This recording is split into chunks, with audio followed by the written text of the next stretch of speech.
सुधर जाएंगे बिगड़े काम तुम्हारे,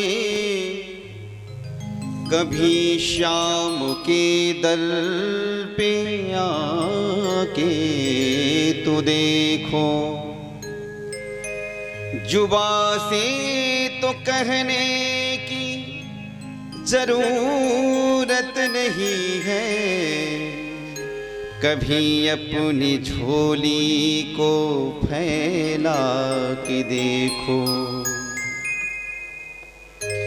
निकालेगा कश्ती भंवर से तुम्हारे, कन्हैया को माझी बना के तो देखो।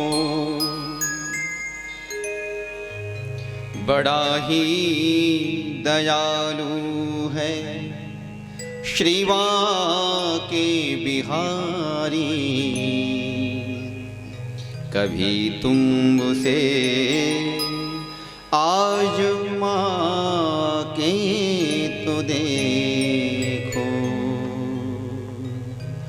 कभी तुम उसे आजमा के तो देखो। भगवान कितना दयालु है, कितना कृपालु है।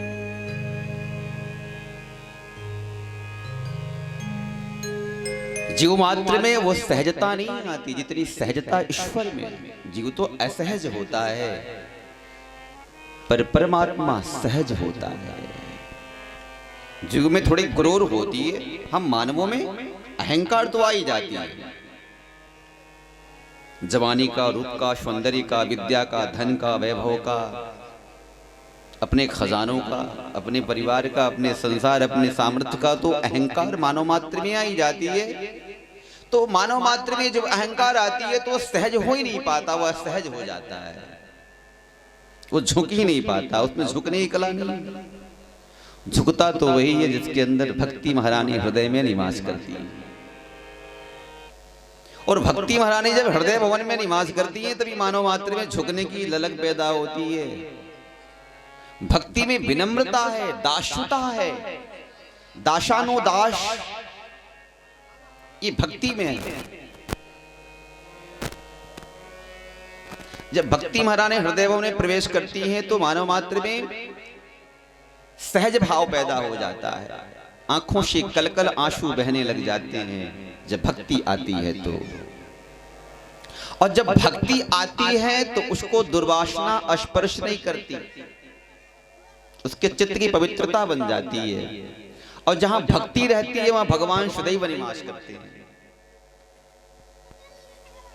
इसलिए भक्ति अटपटी होती है। क्या भक्ति में न ज्ञान की जरूरत है, भक्ति में न पूजा पाठ की विधि की व्यवस्था की जरूरत है, न कोई शास्त्रीय विधि विधान चाहिए। भक्ति में तो सहजता है, सरलता है। और भक्ति मते भागवतम प्रवेशः, विद्यावते भागवतम परीक्षा नहीं, भक्ति मते भागवतम प्रवेशः। कथा क्या सुननी चाहिए? भक्ति मति से सुननी चाहिए। कभी भी कथा को ज्ञान से नहीं सुननी चाहिए, भक्ति से सुननी चाहिए। भक्ति महारानी को हृदय भवन में निवास करा के तब कथा को सुनने मात्र से कथा का अनुसरण अनुपालन श्रद्धा पूर्वक हो जाता है ना। इसलिए कथा को बड़ी श्रद्धा से श्रवण करनी चाहिए। वो कथा एक एक शब्द ईश्वर का स्वरूप है, क्योंकि ठाकुर जी कहीं दूर नहीं गए। श्रीमद् भागवत प्रविष्टोयम, श्रीमद् भागवत की अक्षर अक्षर में, शब्द शब्द में भगवान श्री कृष्ण की श्यामलता समाई हुई है। इसलिए हमें तो भागवतामृत सुननी चाहिए। भगवान के दूर नहीं गए। और अपने आत्मकल्याण के लिए, अपने आत्मकल्याण के लिए भगवान की कथाओं का अनुसरण करनी चाहिए। और जो हमारे प्रारब्ध में जो चीजें मिलती हैं वो हमारे कर्मानुसार मिलती हैं। पुत्र भी मिलता है तो हमारे कर्मानुसार, पुत्री भी हमारे कर्मानुसार, पत्नी भी कर्मानुसार, घर के वैभव संपत्ति संसार पद नौकरी चाकरी जो कुछ भी हमारे जीवन में वैभव प्राप्त हो रहे हैं, संसार की संपदा प्राप्त हो रही है, वो हमारे कर्मानुसार है। ये तो हर योनियों में अपने कर्म के हिसाब से सब रिश्ते चेंज हो जाते हैं। इस जन्म में जो रिश्ते आपको मिले, कोई जरूरी नहीं कि अगले जन्म में रिश्ते मिल जाएं, कोई संभव नहीं है। 4 तरह के पुत्र बताए गए हैं, ऋणी पुत्र, शत्रु पुत्र, उदासीन पुत्र और सेवक पुत्र। हम अपने पिता माता के कौन से पुत्र हैं? ऋणी पुत्र हैं या शत्रु पुत्र हैं या उदासीन पुत्र हैं या सेवक पुत्र हैं? हम किन पुत्रों में से हैं? ऋणी पुत्र वो होते हैं कि पूर्वजन्म में कैसे मैंने कर्ज ले लिया, उसको समय से कर्ज दिया नहीं, जिससे पैसा लिया उसको वापस मैंने नहीं कर पाया, जिससे धन वैभव आदि की सहायता मैंने ली अपने जीवन में, उसकी वापस में कर ही नहीं पाया, तो वो हमारे ऋणी पुत्र हो गए। वो हमारे पत्नी के गर्भ में आते हैं और पुत्र बन करके आते हैं और अपने कर्ज को चुका के विदा हो जाते हैं। एक महात्मा अपनी पूरी जीवन की कमाई मूंगा माणिक रत्नों से एकत्रित करके उसको ठोस पैसा बना करके, एक बेत आती है, उस बेत में स्क्रूप होता है, उस बेत में सब भर लिए, मूंगा माणिक रत्नों को भर लिए कि इसको भजा लेंगे बड़े पैसों से, और 10,000 महात्माओं को तीर्थराज प्रयागराज में इसको भंडारा कराएंगे। अपनी पूरी जीवन की कमाई वृद्धत्व को प्राप्त हो चुकी थी, बुढ़ापा आ चुकी थी, और उस बुढ़ापा अवस्था में एक झोली और एक बेत लिए महात्मा तीर्थराज प्रयाग की यात्रा कर रहे थे। उस स्थिति में एक सेठ ने कहा कि महाराज, आप जैसे संत मेरे घर पधारेंगे तो मेरा घर पवित्र हो जाएगा। रात्रि को इलाहाबाद प्रयागराज जाएंगे, कहाँ निवास करेंगे, सवेरा होते ही आप यात्रा कर लीजिएगा, मेरे वहां पड़ाव तो कीजिए। सेठ ने बड़े श्रद्धा पूर्वक महात्मा के श्री चरणों में नमन बंदन करते हुए उनकी झोली और बेत लेके अपने घर ले गया। उनके घर बड़े बढ़िया रहने खाने की सारी व्यवस्थाएं भी करी। और हुआ क्या कि वो सेठ ने जब बेत को उठाए तो बेत ने झन आवाज किया, नियत खराब हो गई। बड़े ध्यान दीजिए कथाओं को। नियत खराब हुई तो हुआ क्या, बदले में बेत की सारी स्क्रूप को खोल के उसके सारे गिल्ली नीचे निकाला, रत्नों का भंडार दिखाई दिया। पर पत्नी ने मना किया सेठ को कि अरे जी, काहे को इतना निकाल रहे हैं, सोने संपत्ति चांदी हीरे मोती, ये तो सारे संपत्ति, महात्माओं के धन पे कभी आंख लगाना नहीं चाहिए। महात्माओं के धन पे कभी आंख नहीं लगाना चाहिए, इसका परिणाम बहुत बुरा होता है। पत्नी के मना करने पर सेठ ने कहा, अरे छोड़ो ना, भला संतों को इसकी क्या जरूरत है संपत्ति की। संत तो बीतरागी होते हैं, भजनानंदी होते हैं, उनको भजन करना है, कीर्तन करना, उनको धन रुपए से क्या मतलब। पर पत्नी के मना करने के बाद सेठ ने उन सारे गिलियों को रख लिया और ईंट पत्थर को कूट करके उसमें भर दिया और स्क्रूप बंद कर दिया। महात्मा रात को भोजन पानी किए, शयन किए। सवेरा हुआ, तीर्थराज प्रयाग चले गए। वहां जाने के बाद बहुत बड़ी डिंडिम घोष किए कि यहाँ 10,000 साधुओं की भंडारे होनी, 10,000 साधु यहाँ भंडारे करेंगे और तृप्त होंगे, और सबको हम पैसा बांटेंगे, भोजन करने के बाद वस्त्र बांटेंगे। सेठों को, बड़े बड़े सेठों को आदेश दे दिए, ट्रक से टेंट, तंबू, राशन सब गिरने लग गए। भाई बड़े महंत आए हैं, भाई पैसा भजा के दे देंगे, कोई कमी तो होगी नहीं। तीर्थराज प्रयाग में बहुत बड़ा संगम, बहुत बड़ी 10,000 साधुओं की भंडारे कराने का एक विशाल संगम एकत्रित हुआ। संत पूरी दिन तो सारी व्यवस्थाओं को अरेंजमेंट करने में लगे रहे, लेकिन सायंकालीन ज्यों ही अपने बेत को अपने शिविर में बैठ के खोलने, बेत को जब खोल करके जब नीचे गिरा रहे हैं उन गिलियों को कि भाई हमारे रत्न हैं, उसको बुला के सेठ को हम दे देंगे, पैसा भजा के लेके आएगा, सारे सबको बांटेगा। तो देखा ईंट पत्थर संत ने कहा कि हो ना हो ये सेठ का ही काम है। जिस रात को जिसने हमारी बेंत को और झोले को पकड़ के रात को अपने घर विश्राम किया कराया मुझे, इसकी ही नियत की खेल हो सकती है। संत को बड़ा दुख हुआ, कहा बदले में कल सुबह किसे मुंह दिखाऊंगा।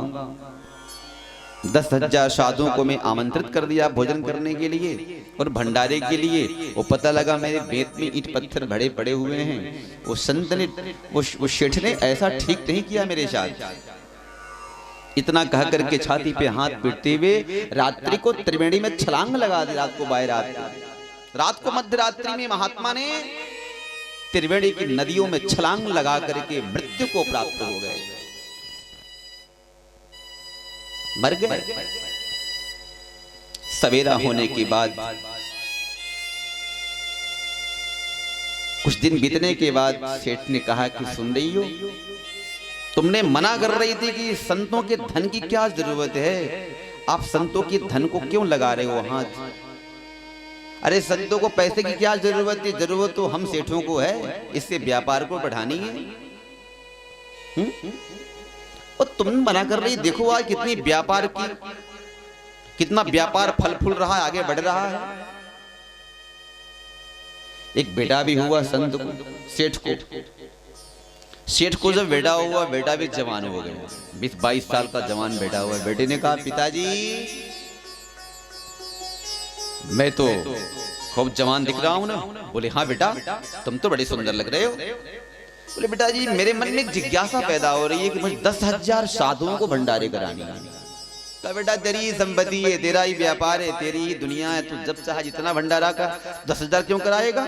तो 20,000 महात्माओं को भंडारे कराए खिला। तो नहीं पिताजी 10,000 महात्माओं को भंडारे करानी है, 10,000 महात्मा भंडारा करेंगे मेरा यज्ञ संपन्न हो जाएगा।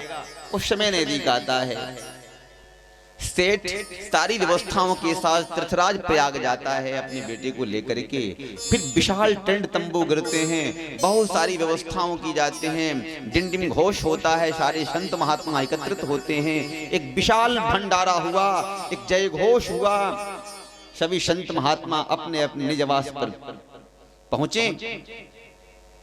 जब शाम हो गया, बेटे ने तीर्थराज प्रयाग के शिविर की कुटिया बनी हुई, अपने शिविर में पिताजी को बुलाया। मुनीप से मुनीप पिताजी को बोल दो कि आपके बेटे शिविर में बुला रहे हैं, अकेले कोई वहां रहेगा नहीं। मुनीप गया, कहा सेठ जी आपके बेटे आपको बुला रहे हैं पर्सनल, आपसे बात करने के लिए। सेठ जी जाते हैं और जाकर के शिविर में जब बेटे से मिलते हैं तो बेटे ने कहा पिताजी मेरा यज्ञ संपन्न हो गया, जिस कामना के लिए मैं आपके परिवार में आया था। अब मेरे सर में दर्द हो रहे हैं, अब मेरी आज ही अंतिम विदाई भी है, मैं मर भी जाऊंगा, जा रहा हूं वापस। कहा बेटे क्या बोल रहे हो, तुम एक ही मेरे पुत्र हो, एक ही औलाद हो, तुम ऐसे अशुभ बातें क्यों बोल रहे हो। तुमने जो कहा मैंने पूरा किया, तुमने कपड़े लाते, पढ़ाई लिखाई, कॉपी पेन पेंसिल खिलौने, जो कुछ भी तुमने मांगा जिंदगी में तुम्हारी हर अरमाने मैंने पूरी की, पर आज क्यों मरने की बात करता है बेटा। तुम मेरा एक ही वारिस बेटा है मेरी जिंदगी का। कहा पिताजी अपने अपने कर्मों का फल तो हर इंसान भोगता है, आज मेरी भी अपनी अवस्था पूरी हो गई है, मैं संसार से विदाई की भेंट लेता हूं। सर में दर्द होता है बेटे को, बेटा वहीं मूर्छा पड़ती है, गिर जाता है। देखो ये जो पुत्र मिलते हैं ना, ये अपने पूर्व जन्म के अच्छे कर्मों के फल जो मिलते हैं वही मेरे पुत्र होते हैं। वो महात्मा ही थे, सेठ ने छल से उस महात्मा की बेत से मूंगा माणिक रत्नों को निकाल लिया, ईंट पत्थर भर के उनको भेज दिया।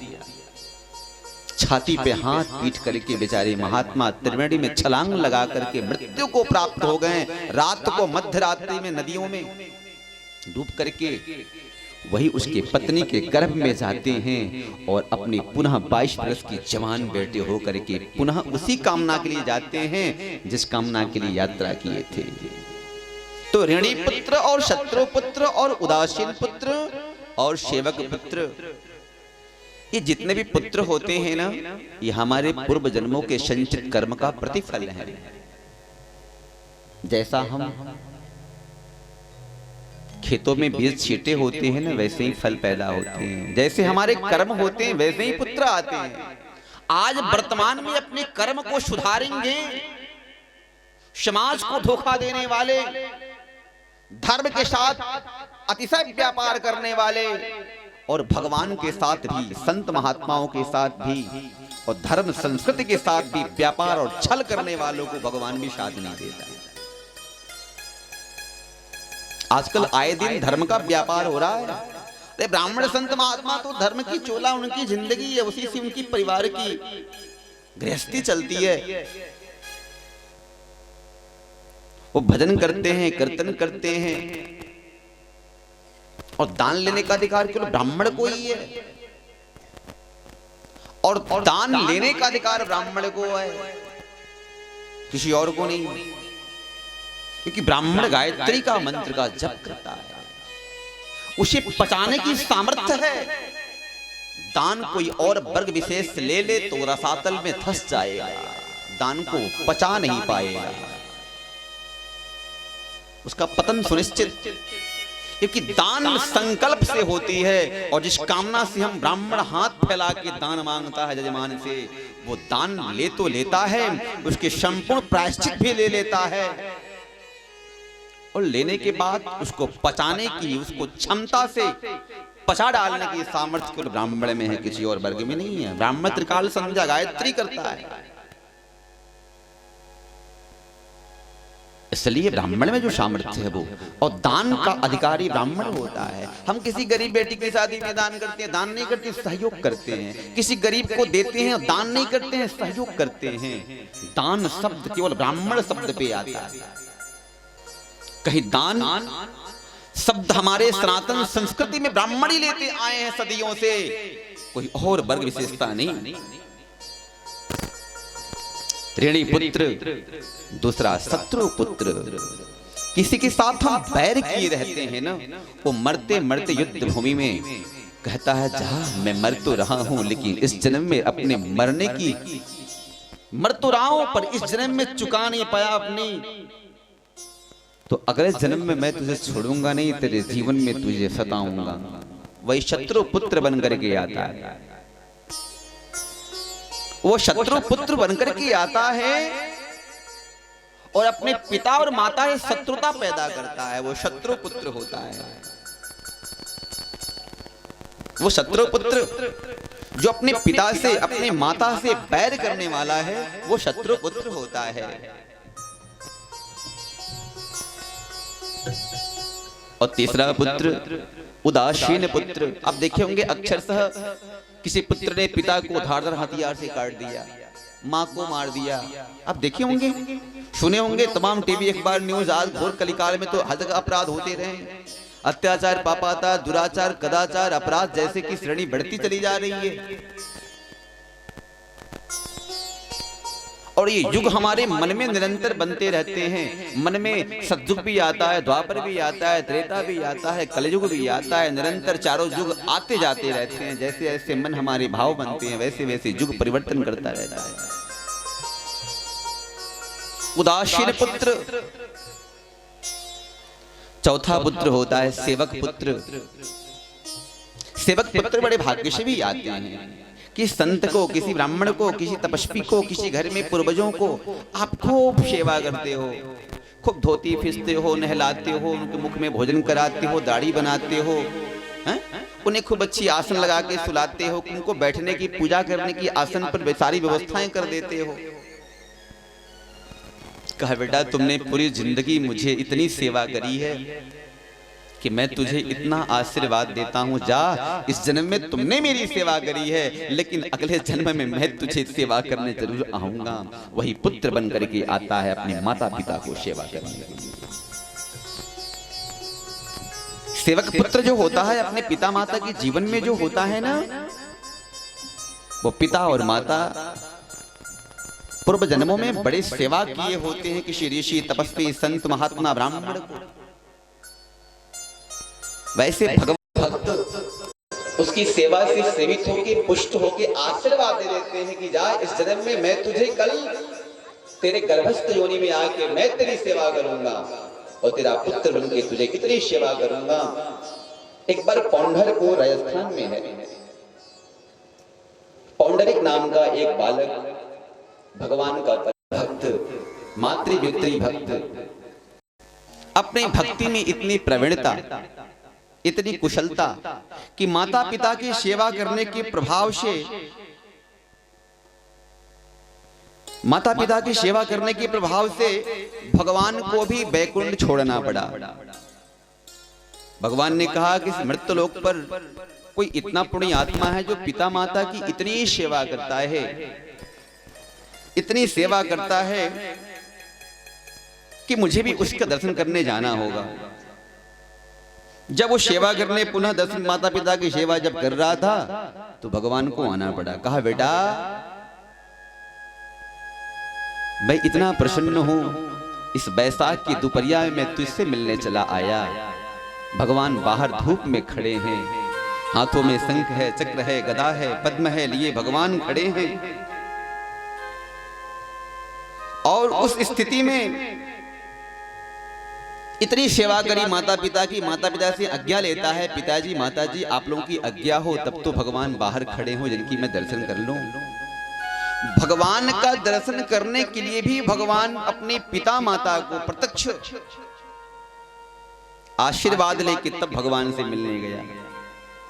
देखो जीते जागते कोई परिवार में कोई देवता है, घर एक मंदिर है, घर एक मंदिर है, मर्यादा की मंदिर है, प्रतिष्ठा की मंदिर है, संस्कृति की मंदिर है, पवित्रता की मंदिर है, पवित्र विचारधाराओं की मंदिर है और शांति निकेतन है, शांति एक मंदिर है। उस ऐसे परिवार में कौन कौन रहते हैं? जिसने मुझे जन्म दिया वहां पिता रहते हैं और मां रहती है। ऐसे भवन में जो प्रत्यक्ष देवता जो पिता और माता रहते हैं, ऐसे पिता माता का चरण वंदन करना, पूजन करना, उनका आदेश के अनुसार चलना हम पुत्रों का परम धर्म होता है। इसलिए अपने पुत्र होने की सही दायित्व अपने पिता माता के प्रति निभाना ही हमारी सच्ची भक्ति है। हम मंदिरों में जा रहे हैं पूजन करने के लिए और पता लगा मेरे घर भगवान पिता माता उपस्थित हों, हम उनकी सेवा वंदना नहीं कर पा रहे हों, हमें उन मंदिरों की क्या आवश्यकता? देवता भी प्रसन्न नहीं होंगे हमारे पूजन से, हमारी भक्ति से। अरे भगवान प्रसन्न जब होते हैं जब कोई पिता माता की सेवा करके आया होता है, उनका आशीर्वाद प्राप्त करके।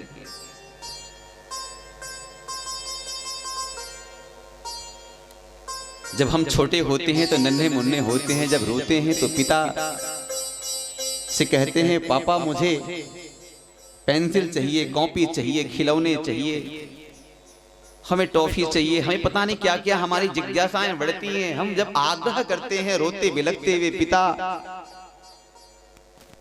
की कमीनी सही से नहीं होती है, कहीं की मजदूरी करते होते हैं, तो ऐसे अवस्था में पसीना पोंछते हुए अपने बेटे के लिए कमाते हैं कि आज शाम को धूल मिट्टी को धो करके फिर कपड़े स्वच्छ पहन के अपने पुत्र के सामने पेश आना है। मैं किसी अच्छे जॉब करके आ रहा हूं, उसको महसूस हो कि मैं किसी फैक्ट्रियों में धूल मिट्टी फांकने नहीं, मैं एक अच्छे पिता होने के साथ अपने पुत्र की अरमानें पूरी करने जाता हूं। पर वो पुत्र जब बड़ा होता है तो पिता को क्या धोखा देता है। एक कठोर बाणी एक पुत्र के लिए कितनी अप्रिय लगती, एक पिता के लिए कितनी अप्रिय लगती है जब कोई पुत्र अपने पिता का अपमान कर देता है। तो तुमने क्या बनाया मेरे लिए, तुमने क्या किया मेरे लिए। ऐसे अवस्था में पिता आंखों से आंसू बहाते हुए अपने पुत्र के लिए कहता है बेटा मैं तुमको धरती पे लाया और तुमको इतना सुंदर रूप में देखा और तुम्हें पढ़ा लिखा करके मैंने कुछ आदमी बना दिया, यही मेरी पूंजी थी। बाकी तुम्हारे कर्म और भाग्य तुम्हें कहां लेके जाएंगे ये तो मैं नहीं जानता। जो मेरे भाग्य की थी वो मैंने किया, इसलिए हर पुत्र अपने पिता के प्रति, अपने माता के प्रति समर्पण भाव रखते हुए सेवा भाव के साथ उनकी सेवा करते रहें। आइए हम पिता माता के प्रति भेंट प्रस्तुत करते हैं। ये तो सच है कि भगवान है मगर फिर भी अनजान है।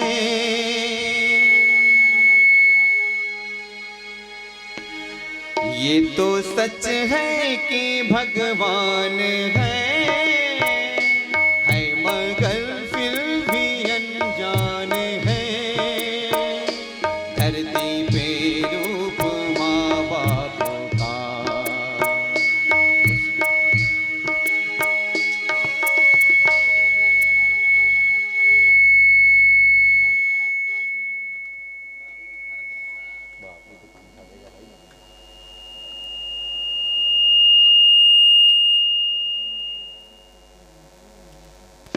भगवान है मगर फिर भी अनजान है। ये तो सच है कि भगवान है मगर फिर भी अनजान है।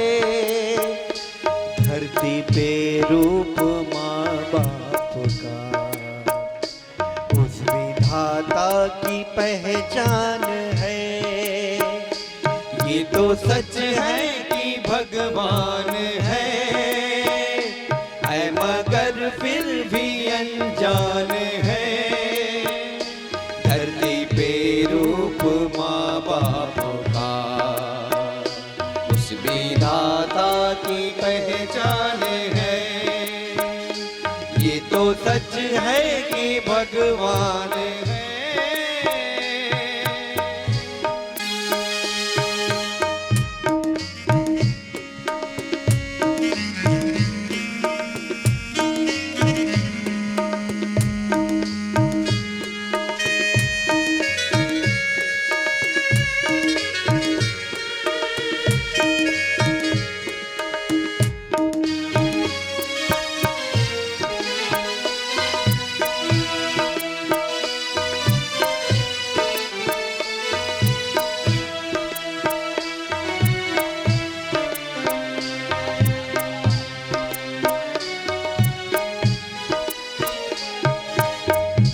जन्मदाता है जो नाम जिनसे मिला, थाम कर जिनकी उंगली है बचपन चला। जन्मदाता है जो नाम जिनसे मिला, थाम कर जिनकी उंगली है बचपन चला। कांधे पर बैठ के जिनके देखे जहाँ, प्यार जिनसे मिला क्या कांधे पे बैठ कर जिनके देखा जहाँ, ज्ञान जिनसे मिला क्या भला क्या बुरा।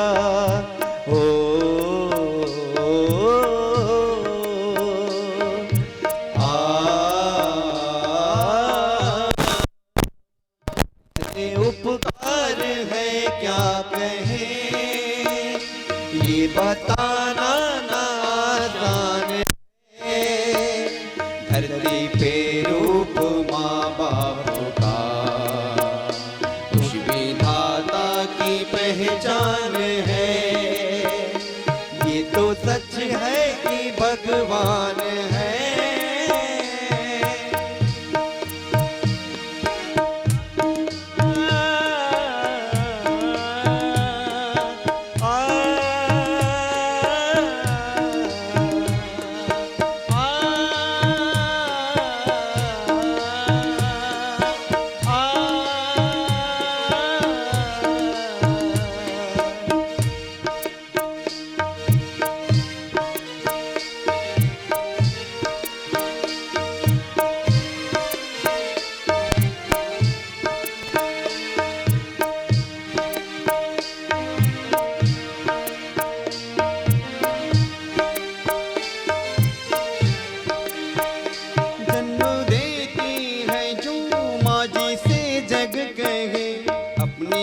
संतान में प्राण जिसके रहे, अपनी संतान में प्राण जिसके रहे, लोरिया होठों पर सपने बुनती नजर, नींद जो बार दे हंस के हर दुख सहे।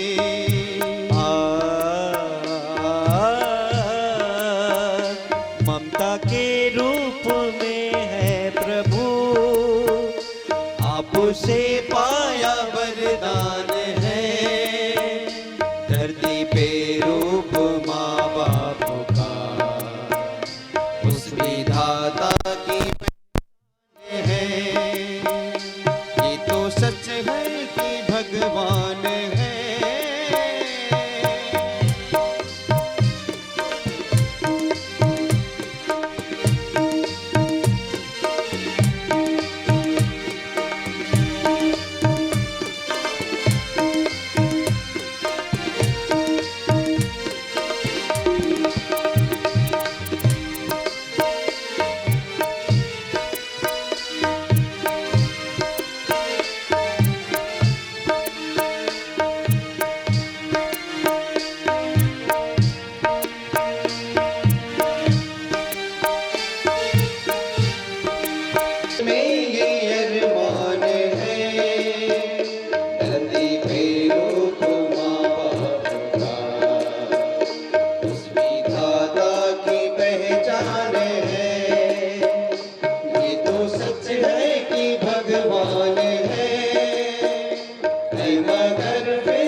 उस विधाता